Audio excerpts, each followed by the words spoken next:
Meu querido irmão, minha querida irmã, quero que você saiba que Deus já viu sua necessidade antes mesmo de você se dar conta dela. Ele já preparou o caminho da sua provisão enquanto você ainda dormia tranquilo em sua cama. O Senhor que alimenta os pássaros do céu e veste os lírios do campo com mais beleza que Salomão, esse mesmo Deus está olhando para você agora com olhos cheios de amor e com mãos cheias de bênçãos. Talvez você tenha chegado até aqui carregando preocupações sobre dinheiro, sobre contas, sobre o futuro da sua família, e isso é natural, isso é humano. Mas hoje, neste momento santo, eu quero convidá-lo a mudar o foco do problema para o provedor. Porque quando focamos no problema, ele parece gigante, mas quando focamos em Deus, o problema se torna pequeno diante do seu poder. Mas hoje, neste momento sagrado, quero que você entenda uma verdade que vai mudar para sempre a sua perspectiva sobre dinheiro, sobre provisão, sobre a forma como Deus enxerga suas necessidades. Esta não é uma mensagem sobre fórmulas mágicas ou promessas vazias. Esta é uma mensagem sobre o caráter de Deus, sobre quem Ele é na sua vida e sobre como Ele quer transformar sua situação financeira através de princípios eternos. A palavra de Deus nos ensina em Filipenses 4,19. O meu Deus, segundo as suas riquezas, suprirá todas as vossas necessidades em glória, por Cristo Jesus. Observe bem esta promessa. Não diz algumas necessidades, diz todas. Não diz talvez, diz que suprirá. Não é uma possibilidade, é uma garantia assinada com o sangue de Jesus Cristo. Vamos começar com uma história simples que vai tocar seu coração. Imaginem um fazendeiro que planta uma semente no solo. Ele não fica escavando a terra todos os dias para ver se a semente está crescendo. Ele não grita com a semente, não a força a crescer mais rápido. Ele simplesmente confia no processo, rega quando necessário, remove as pragas e espera com fé o tempo da colheita. Porque ele sabe que existe uma lei natural, uma lei de Deus que faz a semente se transformar em fruto. Da mesma forma, existe uma lei espiritual para a provisão divina. Quando você planta sementes de fé, de obediência, de generosidade, de confiança, Deus ativa leis sobrenaturais que fazem o impossível acontecer na sua vida financeira. Mas assim como o fazendeiro, você precisa aprender a confiar no processo de Deus, mesmo quando não vê resultado imediato. Você sabe qual é o maior inimigo da provisão divina? Não é a falta de dinheiro. Não são as contas em atraso, não é a crise econômica. O maior inimigo da provisão divina é o medo. O medo paralisa a fé. O medo faz você tomar decisões desesperadas. O medo te impede de enxergar as oportunidades que Deus coloca no seu caminho todos os dias. Jesus disse em Mateus 6,26: Olhai para as aves do céu, que nem semeiam, nem cegam, nem ajuntam em celeiros, e vosso Pai Celestial as alimenta. Não tendes vós muito mais valor do que elas? Você tem mais valor para Deus do que qualquer ave, qualquer flor, qualquer criatura na face da terra. Se Ele cuida delas, quanto mais cuidará de você. Mas vou além dessa verdade básica. Deus não quer apenas suprir suas necessidades básicas. Ele quer te abençoar abundantemente. Ele quer que você seja canal de bênção para outros. Efésios 3:20 nos ensina que Deus é poderoso para fazer tudo muito mais abundantemente, além daquilo que pedimos ou pensamos, segundo o poder que em nós opera. Pense nesta verdade por um momento. Deus quer fazer muito mais abundantemente do que você pode pedir ou imaginar. Sua mente limitada não consegue sequer sonhar com o tamanho da provisão que Deus preparou para você.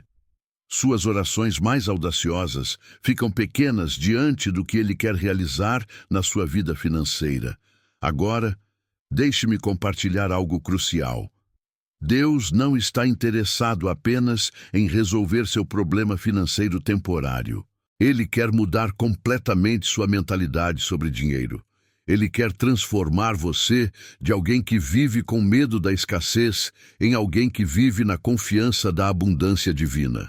A diferença entre quem sempre luta financeiramente e quem prospera não está na quantidade de dinheiro que ganha. Está na mentalidade. Está na forma como enxerga Deus, como enxerga as oportunidades, como enxerga seu próprio valor, como enxerga o propósito do dinheiro na sua vida. Pessoas com mentalidade de escassez vivem com medo de perder o pouco que têm. Pessoas com mentalidade de abundância divina vivem com fé de que Deus sempre providenciará mais. Uma mentalidade atrai mais escassez, a outra atrai mais provisão. Jesus contou uma parábola poderosa sobre um homem rico que disse: "Que farei, pois não tenho onde recolher os meus frutos?" E disse: "Farei isto, derribarei os meus celeiros e edificarei outros maiores." Sabe qual foi o problema dele? Ele pensou apenas em acumular para si mesmo. Não pensou em ser canal de bênção. Deus quer abençoar você financeiramente, mas não para você se tornar egoísta. Ele quer que você prospere para que possa ser generoso. Ele quer multiplicar seus recursos para que você possa ajudar outros que estão passando pela mesma luta que você está passando hoje. Provérbios 11:25 nos ensina: "A alma generosa prosperará, e quem dá de beber será descedentado." Esta é uma lei espiritual inquebrantável. Quanto mais você dá, mais você recebe. Quanto mais você abençoa outros, mais Deus te abençoa. Mas talvez você esteja pensando: como posso dar se nem tenho para mim? Esta é exatamente a mentalidade que precisa mudar. Você não dá do que sobra, você dá do que tem. Você não espera sobrar para ser generoso, você é generoso para que sobre. A viúva pobre de Sarepta tinha apenas um punhado de farinha e um pouco de azeite. Era tudo o que restava. Ela estava preparando a última refeição para ela e seu filho antes de morrer de fome. Mas quando o profeta Elias pediu primeiro para ela, primeiro para ele, ela obedeceu. E o milagre aconteceu. A farinha da panela não se acabou e o azeite da botija não faltou. Este é o princípio da prioridade divina. Deus primeiro, outros depois, você por último. Quando você inverte essa ordem e coloca Deus em primeiro lugar nas suas finanças, Ele multiplica sobrenaturalmente o que fica para você. Malaquias 3:10 contém uma promessa extraordinária. "Trazei todos os dízimos à casa do tesouro, e depois fazei prova de mim nisto, diz o Senhor dos Exércitos, se eu não vos abrir as janelas do céu e não derramar sobre vós uma bênção tal, até que não haja lugar suficiente para a recolherdes." Esta é a única vez na Bíblia que Deus nos desafia a testá-lo. Ele está tão confiante nesta promessa que diz: "Façam prova de mim, experimente dar os primeiros 10% para Deus e veja se Ele não multiplica os 90% que sobram de uma forma sobrenatural." Amado filho, amada filha, chegou a hora de você fazer uma decisão.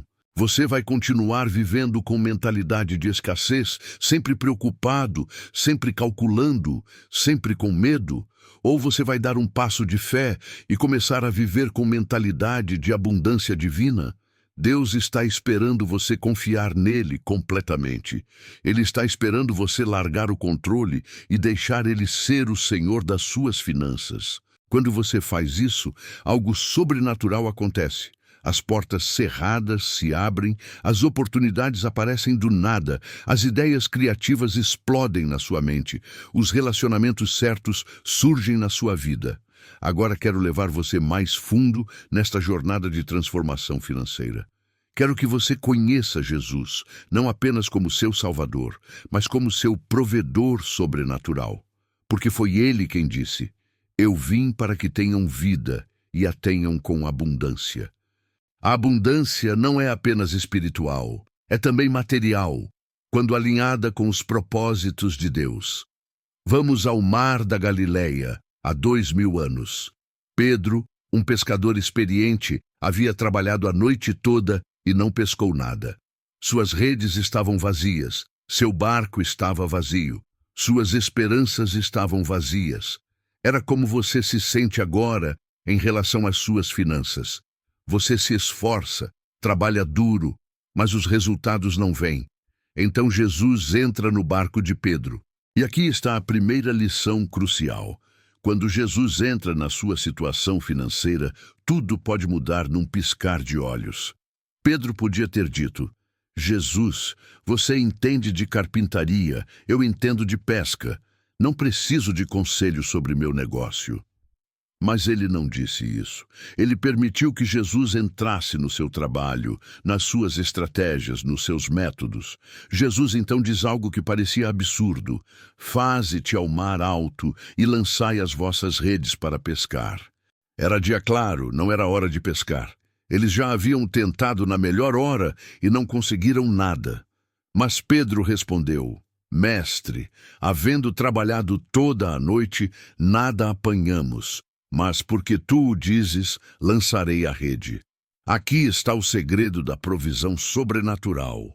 Obedecer a Deus mesmo quando não faz sentido para a sua mente natural. Pedro lançou a rede porque tu o dizes. Não porque entendia a lógica, não porque via como isso poderia funcionar, mas porque confiou na palavra de Jesus. O resultado? E fazendo assim, colheram uma grande quantidade de peixes e rompia-se-lhes a rede. Não foi uma pesca normal, foi uma pesca milagrosa. Foi tanta abundância que as redes começaram a se romper. Eles precisaram chamar outros barcos para ajudar a carregar tanto peixe. Meu querido, este é o tipo de provisão que Deus quer dar a você. Não apenas o suficiente, mas tão abundante que você precisará de outros para te ajudar a administrar tanta bênção. Mas isso só acontece quando você permite que Jesus entre no seu barco, no seu trabalho, nos seus negócios, nas suas estratégias financeiras. Talvez Deus esteja falando para você fazer algo que não faz sentido do ponto de vista humano. Talvez Ele esteja pedindo para você investir num curso quando você não tem dinheiro. Talvez Ele esteja pedindo para você abrir aquele negócio que você tem medo de abrir. Talvez Ele esteja pedindo para você dizimar quando mal tem para suas necessidades básicas. A pergunta não é se faz sentido. A pergunta é: você vai obedecer porque Ele o diz? Vou te contar sobre outro milagre financeiro de Jesus. 5.000 homens, sem contar mulheres e crianças, estavam com fome no deserto. Os discípulos queriam mandar todo mundo embora porque não tinham comida suficiente. Mas Jesus perguntou: o que vocês têm? A resposta foi desanimadora: 5 pães e 2 peixes. Do ponto de vista humano, era ridículo. Como alimentar mais de 15.000 pessoas com 5 pães e 2 peixes? Mas Jesus não opera na matemática humana.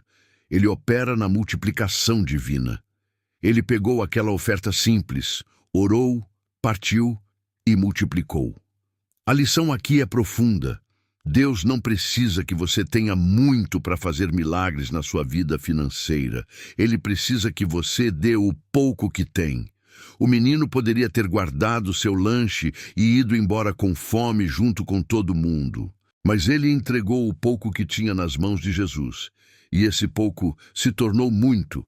Qual é os 5 pães e 2 peixes da sua vida? Qual é aquela pequena habilidade, aquele pequeno talento, aquela pequena ideia que você tem guardado? Quando você coloca isso nas mãos de Jesus, Ele pode multiplicar de uma forma que sua mente não consegue compreender. Eu conheço pessoas que começaram vendendo salgadinho na porta de casa e hoje têm redes de restaurantes. Conheço pessoas que começaram cortando cabelo na varanda e hoje têm salões prósperos. Conheço pessoas que começaram com uma pequena quitanda e hoje têm supermercados. O segredo não estava no tamanho do começou. estava na fé de começar e na disposição de colocar tudo nas mãos de Deus. Mas vou te contar algo ainda mais profundo sobre Jesus e o dinheiro. Quando os coletores de impostos perguntaram se ele pagava impostos, Jesus disse a Pedro: vai ao mar, lança o anzol, e o primeiro peixe que subir, tira-lhe, e abrindo-lhe a boca, encontrarás um estáter. Toma-o e dá-lhe por mim e por ti. Você percebe o que aconteceu aqui? Jesus criou dinheiro do nada.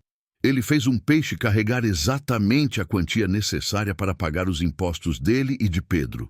Não sobrou, não faltou, foi exatamente o que precisavam. Isso significa que o mesmo Jesus que vive em você é capaz de criar recursos financeiros de formas que você nem imagina. Às vezes, Deus vai usar seu trabalho atual para aumentar sua renda. Às vezes, Ele vai trazer uma oportunidade nova. Às vezes, Ele vai usar uma ideia criativa. Às vezes, Ele vai usar uma herança inesperada, uma restituição de imposto, um prêmio, uma promoção. Às vezes, Ele vai usar métodos tão criativos que você ficará boquiaberto. Mas aqui está a verdade, que precisa ficar cristalina no seu coração. Jesus não está interessado apenas em resolver seus problemas financeiros temporários. Ele quer fazer de você uma pessoa próspera permanentemente. Ele quer mudar sua identidade financeira. Você sabe qual é a diferença entre um milagre financeiro pontual e uma vida de prosperidade constante? O milagre resolve o problema imediato, mas a transformação de identidade muda toda a sua trajetória financeira. Jesus quer que você pare de se ver como alguém que sempre luta financeiramente e comece a se ver como filho de Deus, herdeiro do reino dos céus, alguém que tem direito legal à prosperidade divina. Quando sua identidade muda, suas ações mudam. Quando suas ações mudam, seus resultados mudam. 2 Coríntios 5:17 diz: assim que se alguém está em Cristo, nova criatura é. As coisas velhas já passaram, eis que tudo se fez novo. Isso inclui sua situação financeira. Em Cristo, você não é mais aquela pessoa que sempre passa necessidade. Você é nova criatura, com nova identidade, com novos direitos, com nova autoridade sobre as circunstâncias financeiras. Gálatas 3:29 declara: e se sois de Cristo, então sois descendência de Abraão e herdeiros conforme a promessa. Você é herdeiro das promessas feitas a Abraão. E que promessas foram essas? Gênesis 12:2 diz: e far-te-ei uma grande nação, e abençoar-te-ei, e engrandecerei o teu nome, e tu serás uma bênção. Você foi chamado para ser abençoado e para ser bênção. Você foi chamado para prosperar e para fazer outros prosperarem. Esta é sua identidade em Cristo. Esta é quem você realmente é. Mas para que essa identidade se manifeste na prática, você precisa fazer escolhas alinhadas com quem você é em Cristo. Precisa parar de tomar decisões baseadas no medo e começar a tomar decisões baseadas na fé. Precisa parar de agir como alguém que não tem recursos e começar a agir como filho do Rei dos Reis. Isso não significa gastar dinheiro que você não tem. Isso significa investir com sabedoria no seu futuro. Isso significa desenvolver suas habilidades. Isso significa buscar oportunidades. Isso significa cercar-se de pessoas que te inspiram a crescer.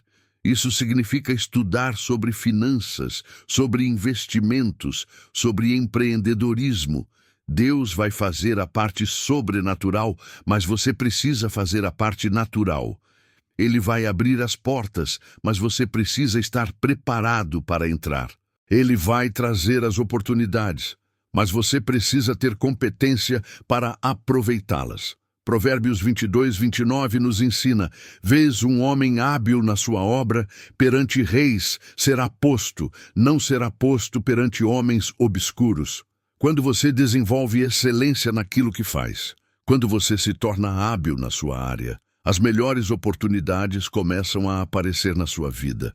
Jesus disse: a quem muito é dado, muito será pedido. E isso significa que Deus quer dar muito para você, mas Ele também quer que você seja responsável com o que recebe. Ele quer que você use os recursos não apenas para seu conforto, mas para avançar o reino de Deus na terra. Aqui está uma pergunta que vai mudar sua perspectiva.